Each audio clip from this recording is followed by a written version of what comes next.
نحمده ونصلي على رسوله الكريم اما بعد فاعوذ بالله من الشيطان الرجيم بسم الله الرحمن الرحيم رب اشرح لي صدري ويسر لي امري واحلل عقدة من لساني يفقهوا قولي۔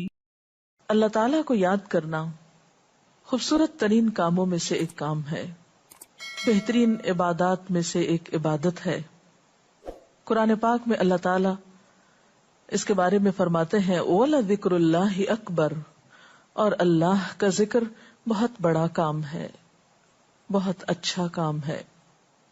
حقیقت یہ ہے کہ انسان جس چیز سے محبت کرتا ہے اس کو ضرور یاد کرتا ہے، اس کا ذکر کرتا ہے، دل ہی دل میں بھی اور زبان سے بھی، کیونکہ جس چیز کی محبت انسان کے دل میں ہوتی ہے وہ چیز زبان پر آ کر رہتی ہے۔ یہ ہو نہیں سکتا کہ ہم اللہ تعالیٰ سے محبت کرتے ہوں، دل میں اس کو یاد کرتے ہوں، پھر زبان سے اس کا ذکر کرنا بھول جائیں۔ ذکر الہی تو بندہ مومن کی زندگی میں غیر محسوس طریقے سے شامل ہو جاتا ہے، اس کی اس طرح عادت ہو جاتی ہے کہ انسان اٹھتے بیٹھتے چلتے پھرتے تنہائی میں سب کے بیچ میں بیٹھ کر اپنے رب کو یاد کرتا رہتا ہے، دل ہی دل میں یا زیر لب وہ اپنے رب کو کسی حال میں بھی نہیں بھولتا۔ اور بھولے بھی کیوں؟ اس لیے کہ اس کی ذات پر رب کے احسانات ہر ایک سے بڑھ کر ہیں، اس کی نگاہیں ہر طرف رب کے کمالات دیکھتی ہیں، وہ ہر طرف رب کی نعمتوں کو دیکھ کر سرشار ہوتا رہتا ہے۔ وہ جس طرف بھی نظر اٹھاتا ہے وہیں اس کو رب کی قدرت اور تخلیق نظر آتی ہے، اپنے سامنے دائیں بائیں اوپر نیچے ہر طرف زمین آسمان جو کچھ بھی بنا ہوا ہے، جو کچھ بھی پھیلا ہوا ہے وہ سب اس کے رب کا بنایا ہوا ہے، پھر وہ اس رب کو کیسے بھلا سکتا ہے۔ قرآن پاک میں اہل ایمان کو ذکر کرنے کی تلقین کی گئی ہے۔ اللہ سبحانہ و تعالیٰ فرماتے ہیں فَاذْكُرُونِي أَذْكُرْكُمْ، تم مجھے یاد کرو، تم میرا ذکر کرو، میں تمہیں یاد کروں گا۔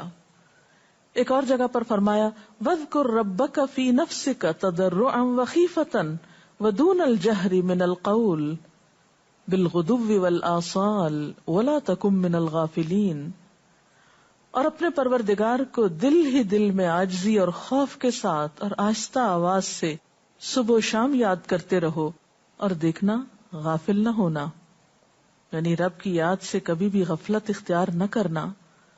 ایک اور جگہ پر فرمایا وَاذْكُرُوا اللَّهَ كَثِيرًا لَعَلَّكُمْ تُفْلِحُونَ، اور اللہ کا ذکر کرو کثرت کے ساتھ، بہت زیادہ، کیوں؟ لَعَلَّكُمْ تُفْلِحُونَ، تاکہ تم فلاح پاؤ، کامیاب ہو جاؤ۔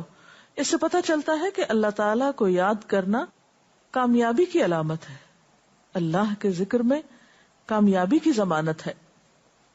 مومن مردوں اور عورتوں کی صفت قرآن پاک میں یہی بیان کی گئی ہے کہ وہ بہت زیادہ اللہ کا ذکر کرنے والے ہوتے ہیں۔ سورۃ الاحزاب میں آتا ہے وَالذَّاكِرِينَ اللَّهَ كَثِيرًا وَالذَّاكِرَاتِ، اور اللہ کا ذکر کرنے والے مرد اور اللہ کا ذکر کرنے والی عورتیں جو کثرت سے اللہ کا ذکر کرتے ہیں۔ کثیراً اعد اللہ لہم مغفرۃ واجرا عظیما، اللہ نے ان کے لیے بخشش اور بہت بڑے اجر کا وعدہ کر رکھا ہے۔ اور پھر یہ کہ ذکر کرنے کے لیے کوئی خاص وقت مقرر نہیں، انسان ہر حال میں ذکر کر سکتا ہے، ہر وقت میں ذکر کر سکتا ہے۔ نبی صلی اللہ علیہ وسلم کے بارے میں آتا ہے کان یذکر اللہ فی کل احیانہ، آپ ہر وقت میں یعنی ہر قسم کے وقت میں، دن میں یا رات میں، صبح میں یا شام میں اللہ کا ذکر کیا کرتے تھے۔ حدیث پاک میں آتا ہے، حضرت ابو موسیٰ اشعری سے روایت ہے مثل الذی یذکر ربہ والذی لا یذکرہ مثل الحی والمیت، رواہ البخاری۔ آپ صلی اللہ علیہ وسلم نے فرمایا اس شخص کی مثال جو اپنے رب کا ذکر کرتا ہے زندہ انسان کی طرح ہے، اور اس کی مثال جو اپنے رب کا ذکر نہیں کرتا مردہ شخص کی طرح ہے۔ گویا ذکر کرنے والا اور نہ کرنے والا، ان دونوں کے درمیان اتنا ہی فرق ہے جتنا ایک زندہ اور مردہ انسان میں فرق ہوتا ہے۔ اور یہ فرق کتنا بڑا ہے. یعنی انسان تو وہی ہوتا ہے، لیکن زندہ انسان میں اور مردہ انسان میں زندگی اور موت کا فرق ہے. بالکل اسی طرح جو شخص اپنے رب کو یاد کرتا ہے، اس کا ذکر کرتا ہے، اس کے اندر ایک زندگی ہے، اس کے اندر ایک خاص خوشی ہوتی ہے، اطمینان ہوتا ہے. اور وہ جو نہیں کرتا اس کا دل مردہ ہوتا ہے، اس کے اندر زندگی کی کوئی امنگ نہیں ہوتی. ایک اور حدیث میں آتا ہے، نبی صلی اللہ علیہ وسلم نے فرمایا، اللہ تعالیٰ فرماتا ہے میں اپنے بندے کے خیال کے مطابق ہوتا ہوں یا خیال کے ساتھ ہوتا ہوں. جو خیال وہ میرے بارے میں رکھتا ہے میں اسی کے مطابق اس کے ساتھ معاملہ کرتا ہوں، اور میں اس کے ساتھ ہوتا ہوں جب وہ مجھے یاد کرتا ہے. گویا ذکر کرنے والے اللہ کی مدد کے مستحق ہوتے ہیں، یعنی اللہ ایسے بندوں کے ساتھ ہوتا ہے جو ذکر کرتے رہتے ہیں. اگر وہ مجھ کو اپنے دل میں یاد کرتا ہے تو میں بھی اس کو اپنے دل میں یاد کرتا ہوں، اور اگر وہ مجھے کسی جماعت میں بیٹھ کے یعنی کسی گروپ میں یعنی پبلک میں بیٹھ کے یاد کرتا ہے تو میں اس کو اس سے بہتر جماعت میں یاد کرتا ہوں، یعنی فرشتوں کی جماعت میں یاد کرتا ہوں. تو گویا فاذکرونی اذکرکم، تم مجھے یاد رکھو میں تمہیں یاد رکھوں گا. تو جو شخص بھی یہ چاہتا ہو کہ اللہ تعالیٰ اس کو یاد رکھے، اس کی مشکل میں اس کی مدد کرے، تو اس کے لیے کیا ضروری ہے کہ پھر وہ ذکر کرتا رہے. اور ذکر تمام عبادات کو خوبصورت بناتا ہے. مثلا روزہ رکھنا ایک عبادت ہے، لیکن جس روزے میں ذکر الہی ہو اس کا اجر و ثواب کئی گنا بڑھ جائے گا. حج ایک عبادت ہے بذات خود، حج کا سفر ایک عبادت ہے، لیکن اس سفر میں انسان اگر ذکر الہی کرتا رہے تو اسی حج کا ثواب کئی گنا بڑھ جائے گا. اور نماز تو سراسر ہے ہی اللہ کی یاد کا نام. اقم الصلاۃ لذکری، نماز قائم کرو میری یاد کے لیے. اللہ کے ذکر کا بہترین طریقہ ہے. ایک اور موقع پر آپ صلی اللہ علیہ وسلم سے جب یہ پوچھا گیا کہ سب سے اچھی نماز کس کی، سب سے اچھا روزہ کس کا، سب سے اچھا حج کس کا، سب سے اچھا مجاہد کون، تو آپ صلی اللہ علیہ وسلم نے ہر بار یہی جواب دیا کہ جو اپنے ان کاموں میں ذکر الہی کثرت کے ساتھ کرے.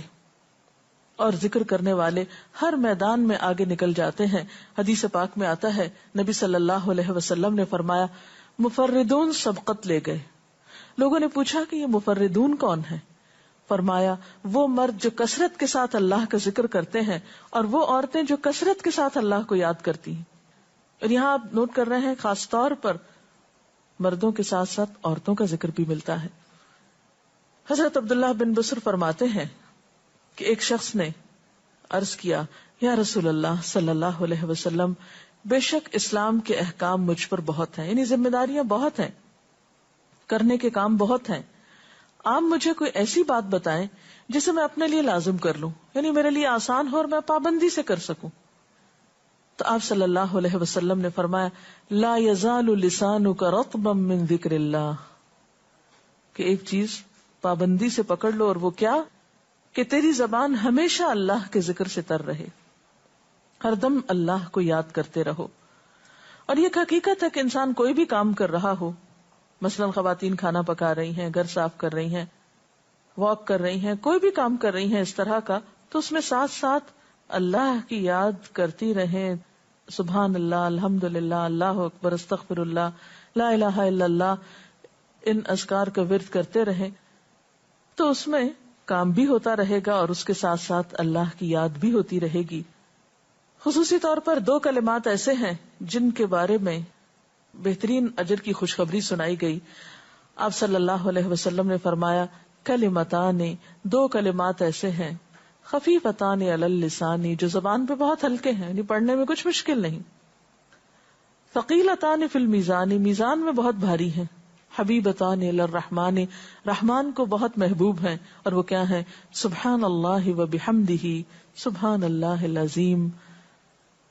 چلتے پھرتے، اٹھتے بیٹھتے، کام کاج کرتے، تسبیح پڑھتے رہنا، ذکر کرتے رہنا انسان کے دل کو جہاں اطمینان بخشتا ہے وہاں اس کے کام کو آسان بھی کر دیتا ہے، اور اللہ کی مدد بھی ساتھ ہوتی ہے.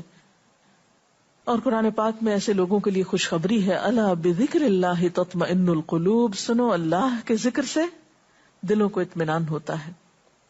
اور ویسے بھی میزان میں بہت بھاری نیکی ہے. ایک حدیث میں آتا ہے کہ رسول اللہ صلی اللہ علیہ وسلم نے لوگوں سے پوچھا، کیا میں تمہیں نہ بتاؤں کہ تمہارے اعمال میں سب سے اچھا عمل، سب سے پاکیزہ اور تمہارے درجات کو سب سے زیادہ بڑھانے والا، اور جو تمہارے لیے سونے چاندی کے خرچ کرنے سے زیادہ بہتر ہو، اور اس سے بھی بہتر ہو کہ تم اپنے دشمنوں سے ملو، ان کی گردنیں تم مارو اور وہ تمہاری گردنیں مارے، تو کیا ایسا عمل نہ تمہیں بتاؤں؟ صحابہ نے عرض کیا، ضرور یا رسول اللہ صلی اللہ علیہ وسلم، ہمیں ایسا عمل بتائیے. تو آپ نے فرمایا وہ اللہ کا ذکر ہے. یعنی تمام اعمال میں وہ سبقت لے جاتا ہے. اسی طرح ایک اور حدیث میں ہے، رسول اللہ صلی اللہ علیہ وسلم نے فرمایا کہ جب بھی کچھ لوگ بیٹھتے ہیں اور وہ اللہ کا ذکر کرتے ہیں، یعنی کسی مجلس میں اکٹھے ہو کر بیٹھتے ہیں، تو اللہ کی رحمت ان کو ڈھانپ لیتی، ان پر سکینت نازل ہوتی ہے. اللہ تعالیٰ ان کا اپنے ہاں ذکر کرتے ہیں. گویا اکیلے بھی ذکر کیا جا سکتا ہے اور کسی مجلس میں اکٹھے بیٹھ کر بھی. پھر اسی طرح صبح و شام بھی، جیسا کہ قرآن پاک میں آتا ہے، وَسَبِّحْ بِحَمْدِ رَبِّكَ قَبْلَ طُلُوعِ الشَّمْسِ وَقَبْلَ غُرُوبِهَا، اپنے رب کی تسبیح بیان کرو سورج نکلنے سے پہلے اور اس کے غروب ہونے سے پہلے. ایک اور جگہ پر آتا ہے وَسَبِّحْ بِحَمْدِ رَبِّكَ بِالْعَشِيِّ وَالْإِبْكَارِ، اپنے رب کی حمد و ثنا بیان کرو عشی کے وقت یعنی عصر کے وقت، والابکار اور صبح کے وقت. عشی کا لفظ جو ہے یہ زوال شمس سے غروب شمس کے درمیانی وقت کو کہتے ہیں. پھر اسی طرح انبیاء علیہ السلام کے بارے میں ہم دیکھتے ہیں، حضرت داؤد علیہ السلام بہت خوبصورت آواز سے، بہت خوبصورت انداز میں